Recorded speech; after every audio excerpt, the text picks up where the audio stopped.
क्या भाग्य को बदला जा सकता है? क्या हम भाग्य को बदल सकते हैं?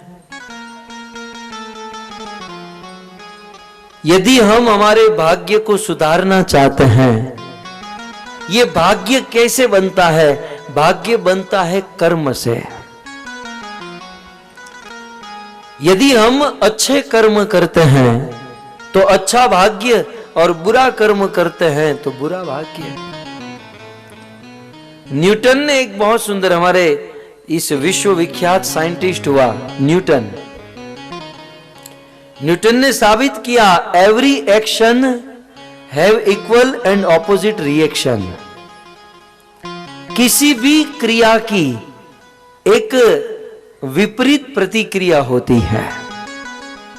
अर्थात आप किसी बॉल को हाथ में लेकर दीवार के साथ फेंकोगे, पटकोगे, आपने जितनी जोर से बॉल फेंका है उतना ही जोर से रिबाउंस होकर वापस आएगा। इसका अर्थ हम इस दुनिया में जो भी कार्य करते हैं, कर्म करते हैं, उस हमारे कर्म की एक विपरीत प्रतिक्रिया अवश्य होती है। यदि हम अच्छा कर्म करते हैं तो उसकी अच्छी प्रतिक्रिया होती है, बुरा कर्म करते हैं तो उसकी बुरी प्रतिक्रिया होती है।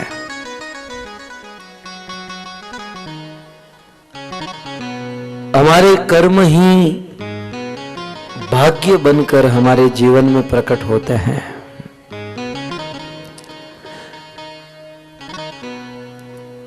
कई बार प्रश्न होता है कि क्या हम हमारे भाग्य को बदल सकते हैं? ब्रह्मा जी ब्रह्म संहिता में लिखते हैं कि चींटी से लेकर इंद्र तक सबको अपने अपने भाग्य, अपने अपने कर्म को भोगतना होता है, और सब लोग अपने अपने कर्म को, भाग्य को भोगत रहे हैं।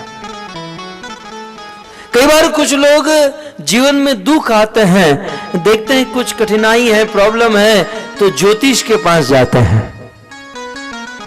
ज्योतिष को अपना हाथ दिखाते हैं, महाराज जी देखिए मेरे हाथ में क्या लिखा है। देखिए ज्योतिष शास्त्र सत्य है, भृगु संहिता सत्य है, लेकिन ज्योतिष देखने वाले कितने सत्य हैं ये नहीं कहा जा सकता।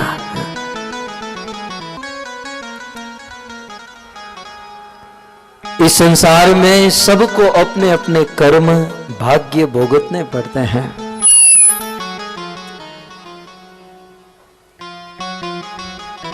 और हमारे भाग्य में यदि दुख लिखा है तो वो दुख आएगा ही। कई बार हम सोचते हैं कि फलाना आदमी हमें दुख देता है, वो दुख देती हैं। सच कहे तो हमें दुख हमारा भाग्य दे रहा है। प्रहलाद महाराज अपने मित्रों को बहुत सुंदर शिक्षा देते हैं कि हे मेरे मित्रों, इस संसार में करने लायक कार्य यदि कोई है तो वो है भगवान की भक्ति, हरि का भजन। प्रहलाद के मित्रों ने कहा कि यदि हरि भक्ति करेंगे, हरि भजन करेंगे,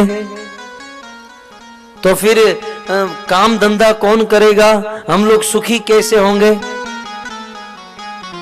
प्रहलाद ने बहुत सुंदर कहा कि यदि हमारे भाग्य में सुख लिखा है तो वो तो कैसे भी करके मिलेगा। वे बहुत सुंदर दृष्टांत देते हैं कि सुखम ऐन्द्रियकम देत्या देह योगेन देहि नाम। जैसे बिना मेहनत किए दुख मिलता है, मिलता ना, कौन चाहता है मैं दुखी हो जाऊं? कोई आदमी सुबह नहा धोकर घर से निकले यह सोच करके बस रात को दुखी होकर आना है, ऐसा तो नहीं होता। हमारा कोई प्रयास नहीं होता, कोई इच्छा नहीं होती, फिर भी हमारे जीवन में दुख आते हैं।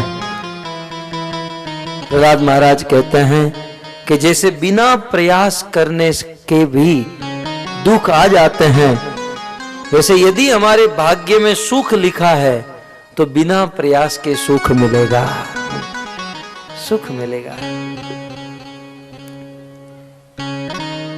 यदि करने लायक कार्य है तो वो है भगवान का भजन। हमारे भाग्य की रेखा को कोई नहीं बदल सकता। लेकिन ब्रह्मा जी बहुत सुंदर बात कहते हैं कि यदि हम भगवान कृष्ण की और राम की भक्ति करें तो कर्माणि निर्दहति किंतु च भक्ति भाजा। भक्ति के द्वारा हम हमारे बुरे कर्म को काट सकते हैं, हम हमारे भाग्य को बदल सकते हैं। भाग्य को बदलने के लिए केवल एक ही साधन है और वो है राम और कृष्ण की भक्ति। राम और कृष्ण की भक्ति से हम हमारे भाग्य तक को बदल सकते हैं। और भक्ति का अर्थ है भगवान का नाम लेना, भक्ति का अर्थ है भगवान की कथा सुनना। सबसे पहले वीडियो पाने के लिए लाल गोविंद दास यूट्यूब चैनल को सब्सक्राइब करें और बेल आइकॉन को प्रेस करना ना भूलें।